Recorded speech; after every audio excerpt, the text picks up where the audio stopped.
juga perlu perhatikan apakah itu akan berdampak pada pangan Indonesia juga. Terutama dalam 1 tahun ini mungkin nggak berasa di Indonesia, tetapi komoditas beras itu sudah naik 30%. Nah, karena di Indonesia itu masih dijaga ya harganya, jadi teman-teman mungkin tidak melihat itu sebuah dampak. Terus habis itu kita juga mau lihat itu food estate-nya pemerintah yang sudah digalakkan dari beberapa tahun lalu ya, apakah ini ada efeknya? Efek apa tidak? Kalau dia tidak berefek, nah krisis ini kira-kira bisa menimpa kita nggak? Karena kalau krisis pangan sampai mungkin terjadi, kayak sekarang kan kita udah positif ya, akan import 350.000 ton beras ya dari luar. Kedepannya masih bisa nggak untuk tutupin dari import? Ya, karena kita lihat gini, India itu sudah menutup keran ekspor gandumnya, sudah ditutup. Apakah nanti akan diikuti oleh negara-negara yang lain nih? Akan ditutup juga. Nah, Indonesia gimana? Mungkin teman-teman juga bisa perhatikan itu, karena krisis pangan bisa jadi berkembang menjadi krisis-krisis yang lain nih. Kita nggak tahu nanti akan berkembang seperti apa. Apalagi 2023 itu mulai masuk ke tahun politik juga kan. Jadi isu ini mungkin akan dipakai. Jadi ya tinggal diperhatikan aja di 2023. Mungkin ini saya lebih konsen ke area sini, karena kalau itu sampai dipakai, balik lagi market directionnya mungkin akan balik lagi ya, lebih lebih, kalau bilang pesimis juga enggak lah ya, tapi nanti kita tinggal lihat. Tapi ini mungkin bisa menjadi konsen teman-teman ke depannya. Nah, terakhir mungkin kalau dari sektor rotasi itu adalah sektor health, kesehatan itu sama juga ya dengan consumer, dengan makanan juga.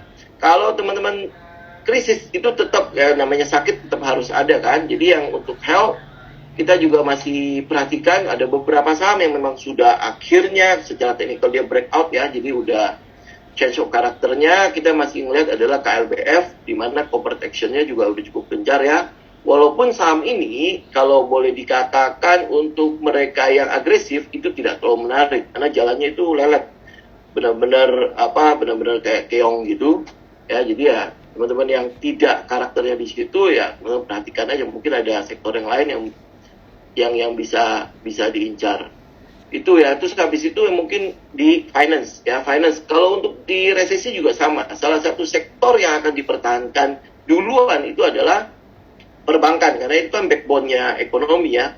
Karena kalau perbankan sampai goyang juga, mungkin kejadian kayak 98 kemarin itu harus sampai BLBI di bail up segala macam ya, bank-bank itu udah pasti akan dilakukan. Kemudian yang saham perbankan pun terutama untuk di Indonesia ya, teman-teman tahu dana pihak ketiganya kan jauh lebih banyak ditaruh di SBI ya. Ya, karena apa? Keadaan ekonominya kan untuk penyaluran kreditnya masih agak susah. Nah, SBI naik terus, ya dia minimal ya duduk diam doang dapat uang jadinya. Ya, ini masih akan kita lihat ya. Nah, untuk dari sisi risk management, sektor perbankan itu bisa menjadi semacam buffer kita untuk menghadapi ketidakpastian di 2023. Ya, maksudnya kalau dia turun juga biasanya dia turunnya nggak banyak, tapi kalau dia naik juga memang biasanya nggak banyak. Jadi mungkin itu bisa menjadi buffer dari portofolionya kita juga. Ada satu saham di perbankan yang sampai sekarang saya masih perhatikan, itu adalah BDMN. Ya, BDMN untuk isunya itu adalah ya kita mesti tanya GVP sih. Itu kira-kira gimana, siapa tahu ada insider ya dari GVP untuk BDMN-nya. Ya, kalau untuk di terakhir itu kan dia cukup banyak melakukan corporate action, terutama mungkin karena saya lagi ada di Thailand. Salah satu bank kelima terbesar itu sudah diakuisisi. Jadi tadinya dia MUFG itu adalah pemegang saham dengan porsi yang sangat kecil. Ini sekarang menjadi pemegang saham porsi mayoritas di namanya Krungsing ya, Krungsing Bank atau Bank of Ayodhya di Thailand sini, itu dia menjadi mayoritas. Nah, apakah nanti dia bisa menjadi menggunakan caranya dia mengakuisisi si Krungsing ini di Indonesia? Kita tinggal tunggu. Saya kalau di teknikalnya sih juga kita udah lihat dari pergerakannya, harganya juga udah lumayan lah. Udah lumayan cukup murah lah kalau secara teknikal ya. Artinya dalam keadaan low risk ya. Saya nggak mau bilang terlalu murah juga. Dalam keadaan low risk juga.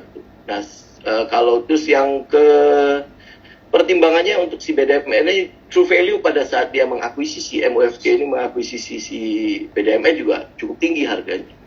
Gitu ya. Apakah dia akan balik lagi ke daerah situ, kita tinggal lihat aja. Jadi ini mungkin beberapa yang bisa kita perhatikan di 2023. Itu jadi. Oke, thank you kok. Berarti kita kalau dari Kobudi krisis pangan ya, terus consumer sektor triggernya dari pemilu, terus kalau perbankan ya mungkin ada yang di highlight khusus Bank Danamon ya kok, karena itu di area support ya agak lumayan ya, cuman ya mundur maju ya. Ya tinggal tunggu insider aja. Kalau ada tolong kasih tahu ya. Coba Paning Sekuritas ada berita saya juga nggak tahu kok. Ya biasa kalau yang ada corporate action ya memang lebih cepat naiknya ya. Mau bagus mau jelek mau apa pokoknya ada katalis, berarti itu kayak pakai mesin turbo itu larinya kenceng. Ada bensinnya gitu. Nah ya ini kalau dari Andre gimana Andre? Mungkin tadi yang BDMN kan itunya MUFG-nya tuh ambil kerungsi ya kok ya, jadi rungsing ya kok ya bikin iya betul. Rungsing tuh bahasa Sunda tuh pusing ya. Cara bercanda. Ya oke. Ya kalau dari saya sendiri pribadi sih, tadi kan kita lihat dari keadaan makro US, kita balik lagi satu persatu tahapannya. Keadaan makro US ini hampir dikatakan indikasinya tuh mengarah ke double dip recession. Biarpun kita ngomongin nggak ada yang pernah tahu masa depan gitu kan, nggak ada yang bisa menebak gitu ya kalau kita ngomongin, tapi semua indikasinya mengarah ke arah resesi yang lebih dalam ya, double dip gitu kan. Nah, apa efeknya? Komoditas akan turun, USD menguatkan karena dana tarik lagi ke US. Biarpun ada petro yuan ya yang sekarang dijadikan oleh China itu petro yuan, udah gitu jadi mengurangi tingkat ketergantungan dengan dolar, tapi untuk jangka pendek dolar ini akan terus menguat ya karena adanya hawkish dari si Powell kan.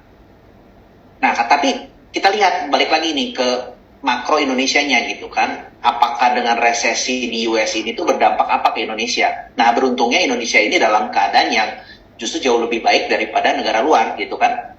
Nah, kita perhatikan beberapa hal nih. Yang pertama tuh dari neraca dagang ya. Baru aja kemarin BPS tuh mengeluarkan di November ini surplus lagi nih kita. Ya, kita lebih banyaknya ekspor ya, ekspor energi terutama ya, yang membantu mensupport gitu kan. Akhirnya surplus. Ya, biasanya minus terus defisit, sekarang di tahun ini tuh dari bulan Juli atau apa, wah itu surplusnya tuh luar biasa sampai bisa menutupi hutang. Bukan menutupi hutang, jadi mengurangi hutang ya. Dan yang menariknya kalau kita perhatikan data di BPS ini, ada satu yang saya tandai, itu adalah impor bahan baku. Jadi impor kita tuh kebanyakan ternyata bukan impor barang-barang konsumsi, yang biasanya tuh barang konsumsi banyak, tapi sekarang tuh sudah mulai banyak bahan-bahan baku. Nah, artinya di sini mulai kelihatan ada ekspansi dari pabrik-pabrik mulai.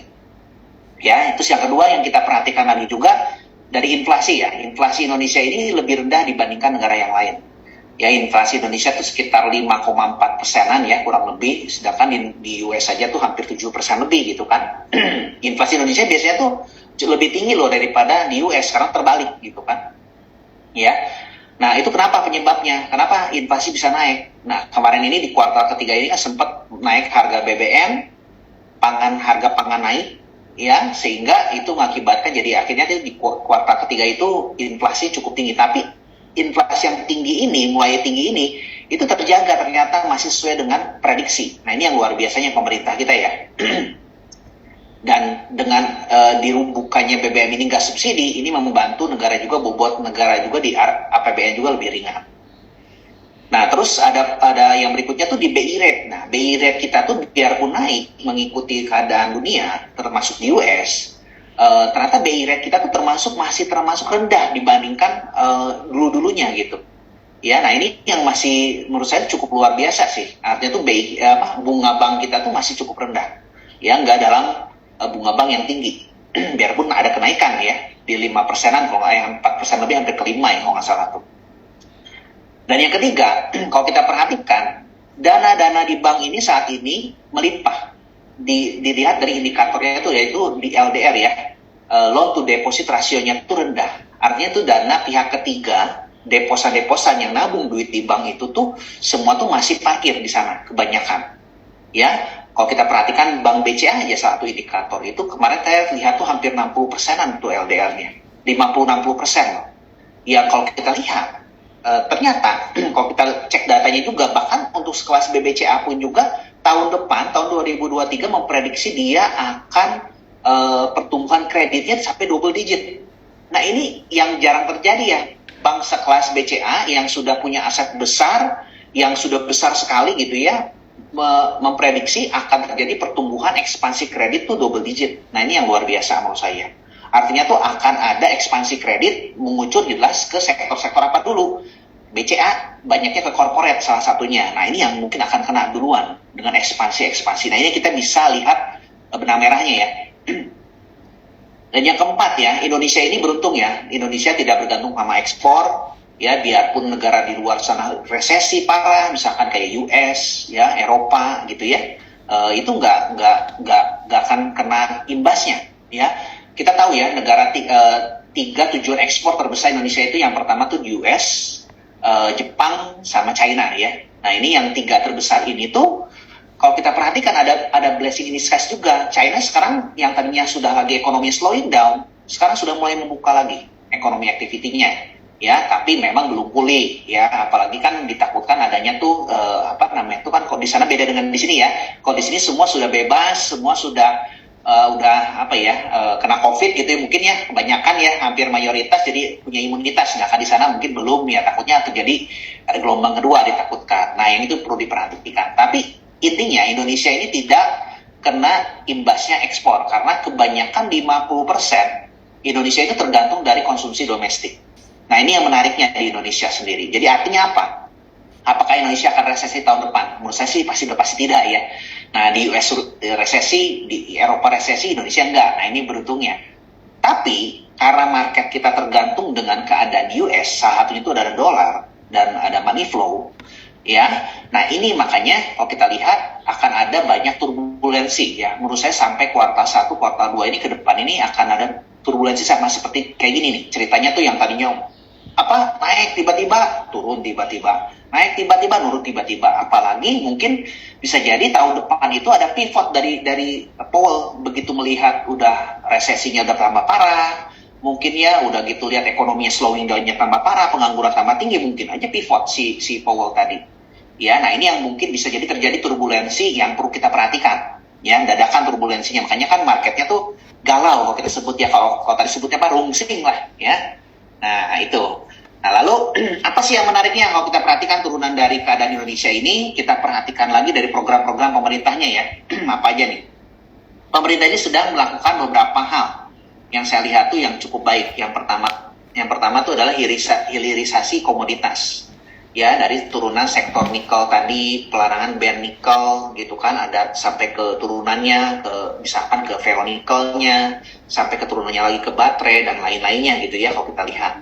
Nah terus ada smelter kan, bukan cuma itu aja, batu bara pun, sawit pun, dan bahkan sampai yang lain-lainnya pun diupayakan untuk melakukan hilirisasi. Artinya apa? Ini akan menjadi peluang buat Indonesia di saat komoditas yang lain normalize, yang mungkin yang lainnya turunan ini akan memberikan subsidi untuk cadangan neraca dagang tadi akan semakin membaik ke depannya untuk Indonesia. Jadi artinya peluang Indonesia masuk ke negara maju ini sangat tinggi. Ya, kalau ya balik lagi nggak korupsi. Nah di dalam negerinya. Nah untuk menjaga supaya tidak korupsi, pemerintah ini melakukan program yang menurut saya itu luar biasa. Yaitu adalah namanya itu efisiensi lewat digitalisasi. Salah satunya itu namanya itu e-katalog. Ya, dengan program belanja pemerintahnya melalui e-katalog gitu ya, dan semuanya itu lewat digitalisasi. Nah ini sudah mulai berjalan. Nah ini efeknya akan masuk ke UMKM kita di lokal, gitu ya, dengan adanya program digitalisasi ini. Termasuk program yang berikutnya itu yang ketiga itu pemerintah akan fokus ke dana desa. Nah dana desa ini berarti kan mengucur ini, tadinya banyaknya buat COVID, tadinya banyaknya buat vaksin dan lain-lain itu mulai dipindahkan tuh ke dana desa, ke digitalisasi, ya, ke infrastruktur. Nah ini yang mungkin jadi notes-nya kita. ini akan justru menarik di poin 2 dan 3 tadi itu yang efisiensi digitalisasi dan dana desa ini akan mengakibatkan pertumbuhan domestik. Belum lagi tadi kan yang disebutin sama cerita Ko Budi gitu Pak Hendro ya, akan ada Pilpres nih tahun 2024 nih, pesta rakyat ditambah itu lagi, belum dari dana desa, dari perputaran uangnya. Justru ini sektor-sektor domestik ini akan jadi winner menurut saya tahun 2023 ya. Nah, kita bisa fokus ke sana. Nah, belum lagi nih pemerintah mendorong nih program yang kemarin tuh baru saja diperpanjang ya, DP 0% untuk otomotif dan properti.